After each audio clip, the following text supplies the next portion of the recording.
जो युग बदले पर अपनी सीख नहीं बदलता, जिसके सिद्धांत समय के साथ कमजोर नहीं पड़ते बल्कि और ज्यादा गहरे होते जाते हैं। नमस्ते दोस्तों, क्या आपने कभी सोचा है कि हमारी सभ्यता इतनी मजबूत कैसे बनी? कैसे एक संस्कृति हजारों साल बाद भी जीवित है? कैसे हमारे संस्कार, हमारी शिक्षा और हमारे जीवन मूल्य आज भी दुनिया को प्रेरित करते हैं? इसका एक ही उत्तर है ज्ञान। और इस ज्ञान का सबसे बड़ा स्रोत है पुराण। आज से हम शुरू कर रहे हैं एक अद्भुत यात्रा, एक ऐसी यात्रा जो आपको इतिहास भी बताएगी, जीवन का रहस्य भी, और साथ ही आपको भीतर से मजबूत भी बनाएगी। तो स्वागत है आप सभी का पुराण। चलिए शुरू करते हैं। पुराण शब्द दो भागों से मिलकर बना है, पुरा यानी पुराना और अण यानी ज्ञान। यानी पुराण वह ज्ञान है जो पुराना होकर भी कभी पुराना नहीं होता, जो युग बदले पर अपनी सीख नहीं बदलता, जिसके सिद्धांत समय के साथ कमजोर नहीं पड़ते बल्कि और ज्यादा गहरे होते जाते हैं। पुराण केवल धार्मिक ग्रंथ नहीं है, ये आचार, विचार, नैतिकता, विज्ञान, इतिहास, समाज और जीवन प्रबंधन सब कुछ सिखाते हैं। पुराण दुनिया की सबसे पुरानी लाइफ कोचिंग बुक्स हैं। दसियों हजार साल पहले भारतीय जीवन वेदों पर आधारित था।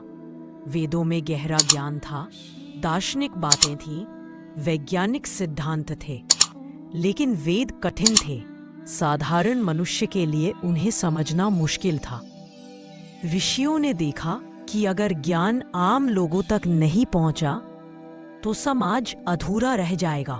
तब उन्होंने वेदों के ही ज्ञान को सरल भाषा और कहानियों के रूप में लिखा, और ये ही कहानियां आगे चलकर पुराण कहलाईं, क्योंकि कहानी हर उम्र को समझ आती है, कहानी दिल में उतर जाती है, कहानी नियम से ज्यादा प्रभावशाली होती है।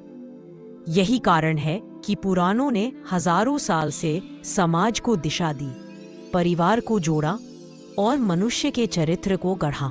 हमारे शास्त्रों में कुल 18 महापुराण बताए गए हैं। हर पुराण का अपना अलग उद्देश्य है, अपना अलग संदेश है। आइए संक्षेप में जानते हैं। ब्रह्म पुराण, सृष्टि कैसे बनी, ब्रह्मा का ज्ञान। पद्म पुराण, भक्ति, शुद्धता और सद्चरित्र। विष्णु पुराण, समाज व्यवस्था, धर्म, नीति, प्रशासन। शिव की महिमा और जीवन के रहस्य। भागवत पुराण, भगवान कृष्ण और भक्ति का शिखर। नारद पुराण, संगीत, कला, आध्यात्म।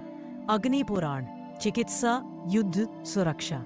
मार्कंडेय पुराण, शक्ति उपासना, दुर्गा सप्तशती। गरुड़ पुराण, मृत्यु और जीवन का रहस्य। ब्रह्मांड पुराण, ब्रह्मांड का विज्ञान। स्कंद पुराण, विष्णु, शिव और तीर्थों का विवेचन, और भी कई। हर पुराण सिर्फ भगवानों की कथा नहीं बताता बल्कि इंसान की कथा भी बताता है, क्योंकि पुराणों का लक्ष्य था मनुष्य को उत्कृष्ट बनाना। पुराणों को केवल धार्मिक नजरिए से देखना गलत है, इनमें गहरा मानव मनोविज्ञान छिपा है। कहीं यह सिखाया गया है कि शिक्षान कैसे नियंत्रित करें, ईर्ष्या से कैसे बचें, धन का सही उपयोग क्या है, परिवार कैसे संभालें, मुश्किल समय में धैर्य कैसे रखें और रिश्तों में विश्वास कैसे बनाएं।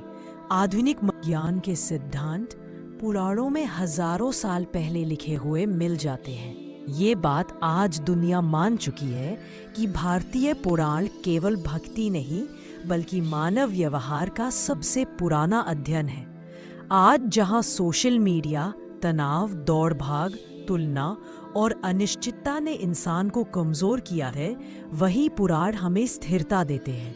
पुराण बताते हैं आदमी बड़ा कर्मों से होता है, बातों से नहीं। चरित्र से पहचान बनती है।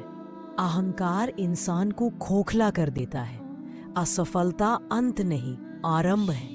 और जीवन का असली सुख कर्तव्य में है, भोग में नहीं। आज की पीढ़ी को पुराण इसलिए पढ़ने चाहिए क्योंकि ये हमें रूट से जोड़ते हैं, हमारी पहचान बताते हैं, हमारा आत्मविश्वास बढ़ाते हैं और हमें अंदर से मजबूत इंसान बनाते हैं। पुराणों में बार बार एक बात कही गई है, जिसे अहंकार आता है उसका पतन निश्चित है। रावण से लेकर हिरण्यकश्यप तक, शंभूक से लेकर बाणासुर तक, हर वह पात्र जिसने अहंकार को अपनाया वह अंत में टूट गया, क्योंकि अहंकार इंसान की सोच को बंद कर देता है। जब सोच बंद हो जाती है तो गलतियां शुरू हो जाती है। पुराण कहते हैं विनम्र बनो, क्योंकि विनम्र व्यक्ति ही महान बन पाता है। दोस्तों, ये था हमारा पुराण श्रृंखला का पहला भाग। इसमें हमने जाना क्या है पुराण, क्यों लिखे गए, कैसे बने और आज भी क्यों अमूल्य है। पार्ट 2 में हम सीखेंगे पुराणों में अच्छाई बनाम बुराई का सिद्धांत और ये हमारी जिंदगी को कैसे बदल सकता है। इस ज्ञान यात्रा में जुड़े रहें। धन्यवाद।